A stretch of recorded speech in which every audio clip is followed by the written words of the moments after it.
Wednesday, the 18th of November. My goodness, where is the time going? It really is flying past at a tremendous rate. And what great news this week in the fact that we've had now a second vaccine that they are pretty confident is working and working very well. So that's just absolutely wonderful news.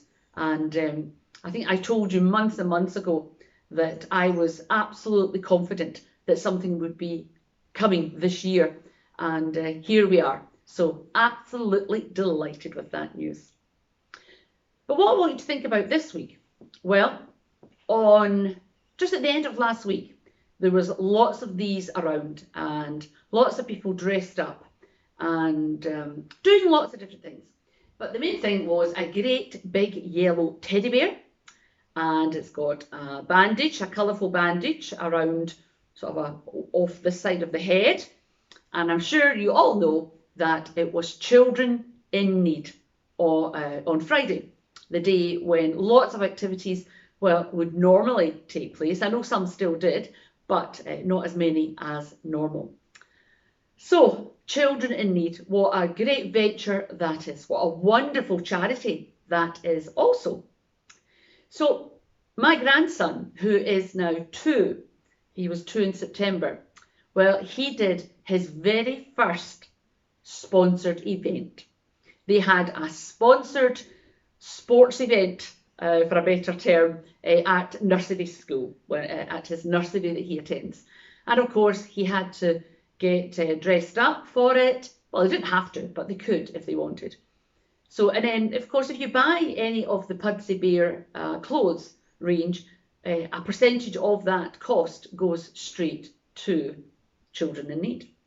So I'm just going to show you just a couple of photographs of my Finlay with his outfits on. There's 3 outfits, 2 are instantly recognisable, and one of them is a more posh version, a little t-shirt with silver Pudsey Bears.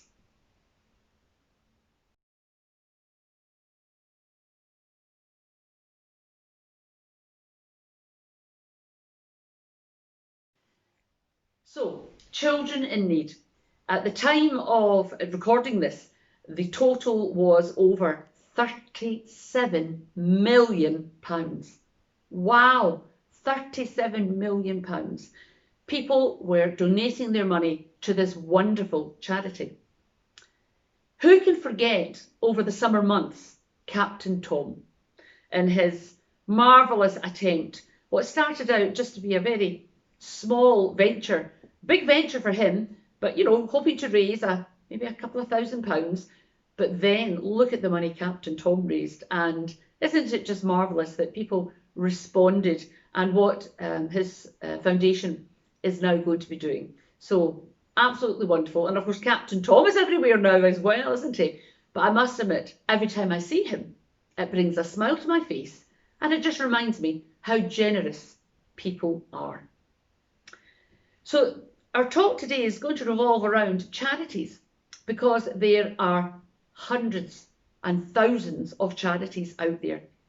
And at this particular time, I think all of the charities, I can't think of one that's not, they're all struggling at this time because fundraising efforts have been put aside because we can't do them. And, you know, some people are still donating money, but nowhere near in the amounts that they normally would be. So each one of us has a charity that we like. We've got more than one charity, but we have charities that mean something special to us, don't we? And they're special to us for a number of reasons. So I thought I would give you the charities that I support and that I like, sort of my top ones. So here we go, I've written them down. So the charities that really I support, the one that I support the most by far is Easterdold Parish Church. We are a charity, and I certainly support that far more than any other charity that I support. I also like the British Heart Foundation, because pretty much my whole mother's side of the family, and including my sister and I and different things, there's always this issue that there could be a heart problem. And so I like to support the British Heart Foundation.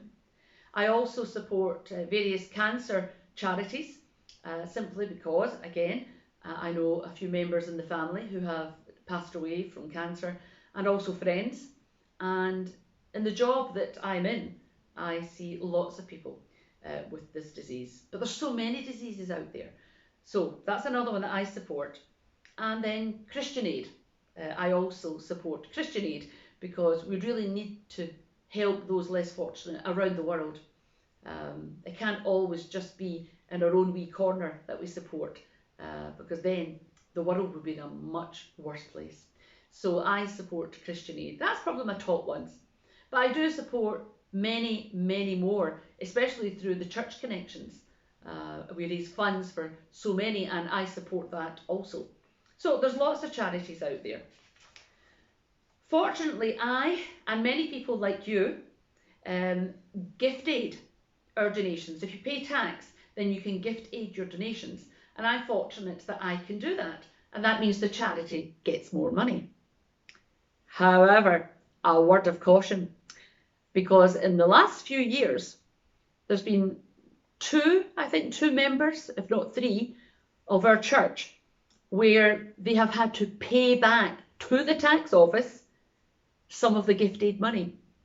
Because, well, who would have thought that the tax office does random checks on the gift aid claims? And here we are with, I think it was three of our members over the last few years didn't realise that they had gift aided more than what their tax was. So they had to pay it back. What a shock that must have been. At least they didn't claim the money back off the charity. They just paid it themselves. But you have to be, of course, very cautious to make sure that you're paying enough tax to gift aid your donations. But who would have thought that the tax office does random checks? I just didn't even think about that. But last week, I was asked by one of our members if I could post some letters for her. So I said, of course I will, not a problem. So as she handed them to me, she was saying to me that, you know, she likes to give to charities, and she knows there's so many charities struggling at this time. So she handed me 6 envelopes, and all 6 envelopes were going to her favourite charities. And inside each envelope was a cheque. Now, I thought that was amazing. Absolutely amazing to be doing that, thinking of others. And she went on to explain that she supports these charities for various reasons, but she's not spending as much money at this time as she normally has been or would be. So why not give a little bit more to charities? I thought that was marvellous. A wonderful action, and certainly putting Christ's words into action in her life. But there are so many people in East and Old that I know go above and beyond what they can. As a church, we support many charities. We always respond to the Disasters Emergency Committee whenever they announce that there's been a disaster somewhere in the world. We always respond to that. It's always with retiring offerings, because we're not allowed to just take money out the accounts. So it's always with retiring offerings and donations coming in from various people. Every year at Remembrance, we give to Poppy Scotland and Erskine Hospital. We support MND through a number of ways. That's our main charity at the moment. Christian Aid, we give out envelopes, we collect money in, we have quizzes for Christian Aid, we have coffee mornings for Christian Aid. So we do a lot for Christian Aid.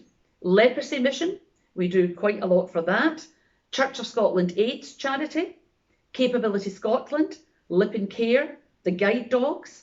And at Christmas, at our normal Christingle service, we always support 2 local charities, and it can vary who that is. Our Groovy Griffins have just issued 2 cheques. Groovy Griffins and Echo Teens, otherwise the Sunday School, have issued 2 cheques. They had raised, just from January to the lockdown in March, they raised £200, and that has gone to their charities of their choice. And we also give out at the moment Tesco vouchers for those who are struggling for their food.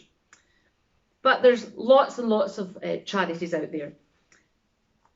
As a charity ourselves, because Eastern Old is a charity, we receive weekly, monthly and yearly donations from our members and from friends of our church. They're not even members, but they're friends of our church, and they give us money also. Thank you. We couldn't survive without it, so thank you. And this year, we're exceptionally grateful to Dubendorf, linked with Schwarzenbach Church in Switzerland, to our twin church in Hungary, Zuglo Church, and to the Forfar Instrumental Band, who all these three organisations, just in the last couple of months, have donated money to us to help our general funds to make sure we can pay all of our bills. As I said to you, we pay, what, 7,500 at the moment every month to 121. So that's just one of our bills. So thank you very much indeed for your very kind, thoughtful and loving donation to us. It really was appreciated. I also know that some of our members give me cheques when the heating allowance comes out. Must be due out sometime soon, I would think, because they say they don't need that heating allowance.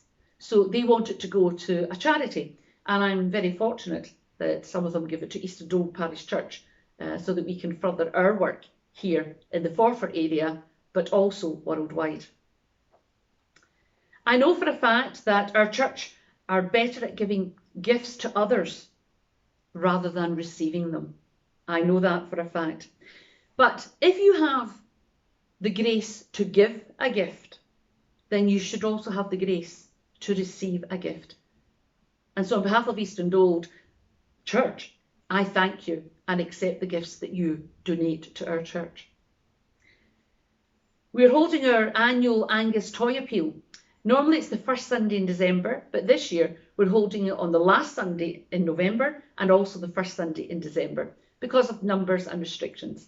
So if you're willing to donate a toy or a gift from the age 0 to 18, then please bring your gifts along to that service, or they can be handed into our church shop. But remember, make sure they know it's for the Angus Toy Appeal in case they put it out for sale.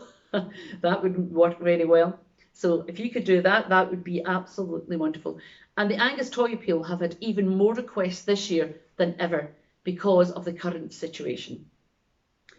But in bringing this to a close today, I want to read some Bible passages to you. The first one is from Proverbs 19, verse 17. Mercy to the needy is a loan to God, and God pays back those loans in full.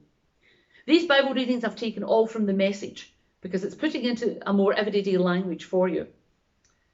Proverbs 21, verse 13. If you stop your ears to the cries of the poor, your cries will be unheard, unanswered. Deuteronomy 15, verse 11. Give freely and spontaneously. Don't have a stingy heart. The way you handle matters like this triggers God, your God's blessing in everything you do, all your work and ventures. There are always going to be the poor and needy. So I command you, always be generous, open purse and hands, give to your neighbours in trouble, your poor and hurting neighbours.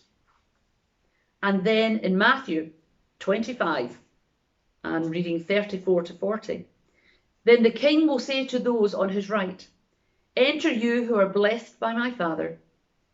Take what's coming to you in this kingdom. It's been ready for you since the world's foundation, and here's why. I was hungry, and you fed me.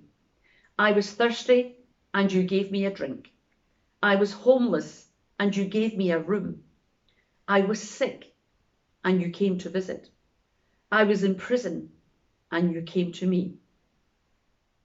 Then those sheep are going to say, Master, what are you talking about? When did you ever see the hungry and feed you, thirsty and give you a drink? And when did we ever see you sick or in prison and come to you? Then the king will say, I'm telling the solemn truth. Whenever you did one of these things to someone overlooked or ignored, that was me. You did it to me. I left that passage to sort of nearly the end, but this is the one I want to finish with for today. Matthew 6, verse 24. You cannot worship two gods at once. Loving one God, you'll end up hating the other. Adoration of one feeds contempt for the other. You cannot worship God and money both. As people of faith, I don't believe we do that. I certainly don't believe we worship money more than we do God. But we do need money to live our lives. If we were to constantly give away all our money, then we would all be in dire straits. So you need money to survive. But let's be honest, the majority of us, I believe, have more money than we actually need.